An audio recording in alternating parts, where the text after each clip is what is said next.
बिस्मिल्लाहिर्रहमानिर्रहीम। अस्सलाम वालेकुम नाज़रीन। कंबर अस्पताल में अद्वियात और डॉक्टरों की कमी की वजह से एक मुकामी तंजीम ने एहतजाजी मुजाहरा और धरना दिया और MS कंबर अस्पताल डॉक्टर अली गौहर चांडियों के खिलाफ सख्त नारेबाजी की। वगन से हमारे नुमाइंदे अली गुल मुगेरी के मुताबिक इस मौके पर रहनुमा लाला वाजिद गोपान, साजिद अली अंसारी, आसिफ जोयो, तारिक हुसैन और दीगर ने मीडिया को बताया कि MS अली गौहर चांडियों और DHO डॉक्टर सलीम तोनियो ने रिकॉर्ड करप्शन की है और गरीब मरीजों के लिए आने वाला बजट झूठी स्लिपें बनाकर हड़प कर रहे हैं। इस वक्त अस्पताल में गरीब मरीजों को दवाएं भी नहीं मिल रही। मुकामी तंजीम की जानिब से MS के ऑफिस के सामने 5 बजे तक हड़ताल जारी रही और धरना भी दिया गया।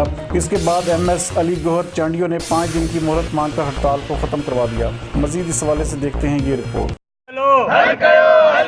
शुगर जी दवा जो मसलो हेपाटाइटिस जो मसलो जेको मनपसंद माण्हू हुनखे ॾिना तव्हांजी दवा साॻी स्टोर ते मिले थी उहा स्टोर मां पकती आहे स्टोर ते सरकारी पकती आहे न साईं ग़लति कसम खुदा जो पकती आहे सियासी माण्हुनि खे न आयो ॾींदा प्राइवेट स्टोर ते विकिरी मरीज़ साईं ग़रीब मरीज़ आहे ॾियो न ग़रीब खे रिलीफ ॾियो न तव्हांजो फर्ज़ आहे न तव्हां चेयर ते वेठा हो न बाबा अचो होॾां साम्हूं था ॾियो साहब